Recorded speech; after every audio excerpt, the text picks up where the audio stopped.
The Morning Majority on 630. WMAL. 8:07, we're heading into the weekend, and of course you're tuned into WMAL so you can learn everything you need to know to talk about what's going on in the world around you. And one of the guys who always has his finger on the pulse of the American people is Scott Rasmussen, a really top-of-the-line pollster, and he's with us now right here on WMAL. How are you, Scott? Can you pull him up?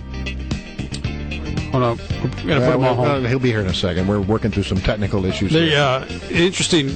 There's a new poll out that's coming out in a couple of minutes, actually. We'll ask Scott about this, that is directly related to the Tea Party and whether or not they're good or bad for Republicans. And it seems like it's a pretty good poll for saying that the Tea Party is actually doing the Republican Party. Well, and at odds with what the media tells you is the view of the Tea Party among all Americans. So we'll find out. Because there was Scott, you there? I'm here. There we are. Sorry, Scott, we had to work through a little technical issue there. Hey, Scott, we have a lot of things we want to ask you, but here's one that I want to ask you right now. A lot of times, if you ask people out there about whether or not, in an imaginary race between President Obama and a generic Republican, just whoever the Republican nominee turns out to be, you find that the Republican candidate does pretty well. But when you take that same race and you say, okay, it's Obama versus Bachmann, or Obama versus Romney, or Obama against whoever, Perry, the president does better than you might expect. Why is that?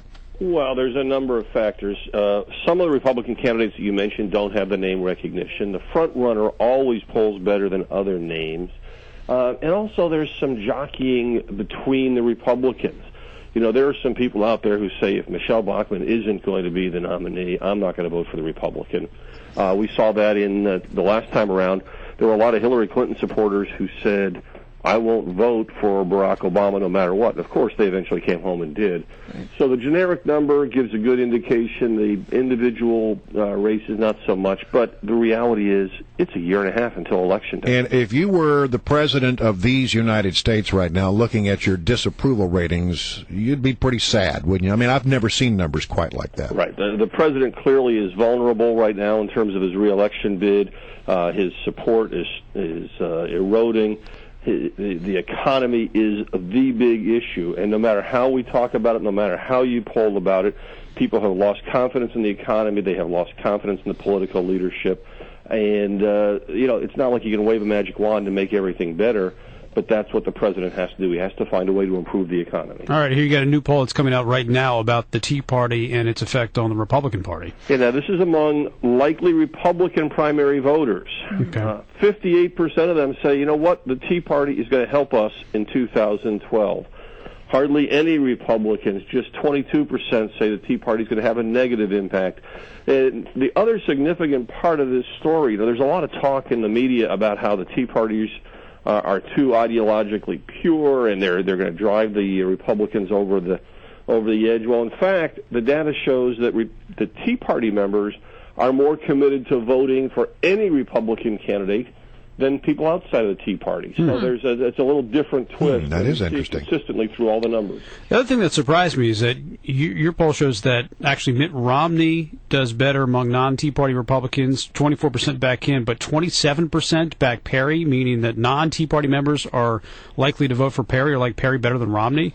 Well, that's the couple of days after Rick Perry enters the race. He's a new kid in town, and people have heard all the problems with all the other candidates, and it's very easy for any of us on the line right now to pick apart every candidate and explain why they can't win.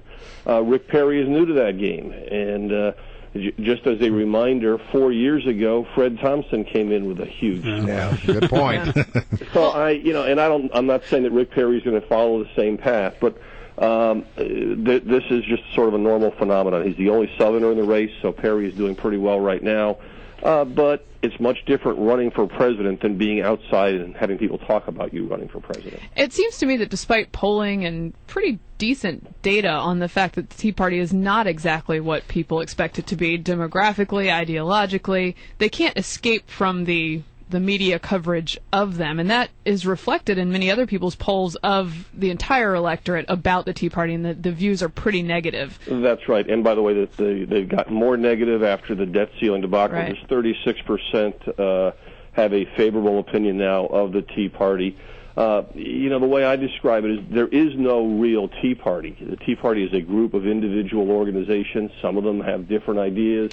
When the Tea Party members fasten on an idea that most Americans support, like calls for fiscal conservatism or the fact that Washington is not listening to them, well, then they can have some impact and power. Those ideas will carry through regardless of whether the Tea Party label itself continues. How are the battleground states like Ohio and Florida, how are they starting to shape up?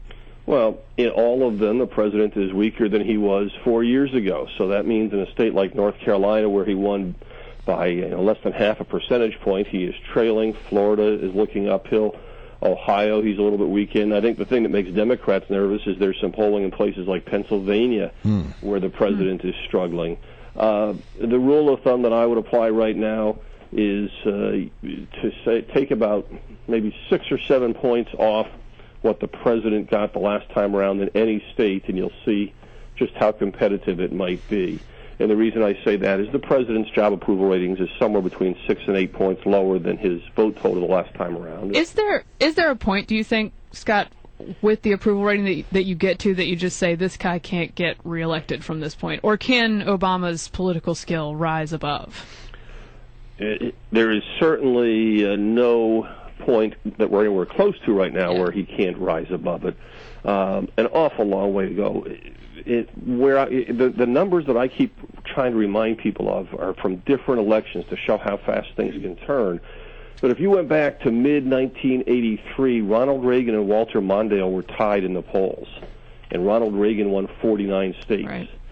Now, that was helped by an incredible economy. Mm-hmm. If the economy doesn't turn around, then it's going to be very difficult for the president to get reelected. Is there a poll that is the best indicator for an incumbent as he heads into the election of where the success would be? And would that be job approval?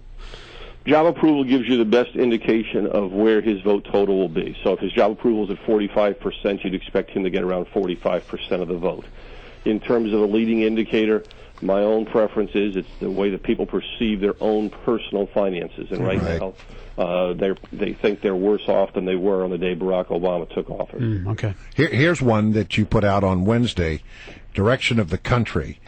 80% of Americans surveyed by Rasmussen believe that the country is headed on the wrong track. Yeah. That's not a good sign. Not a good sign. Only 15% say it's in the right direction. And let me give you a sense of perspective on that. That's not only the weakest of the Obama tenure, it is the weakest, the lowest numbers, the most pessimistic assessment since before Election Day in 2008. Wow. And you remember how sour the mood of the country was at that time. Definitely was. Well, Scott, you've got a show that people can listen to right here on WMAL every Sunday at 3 p.m.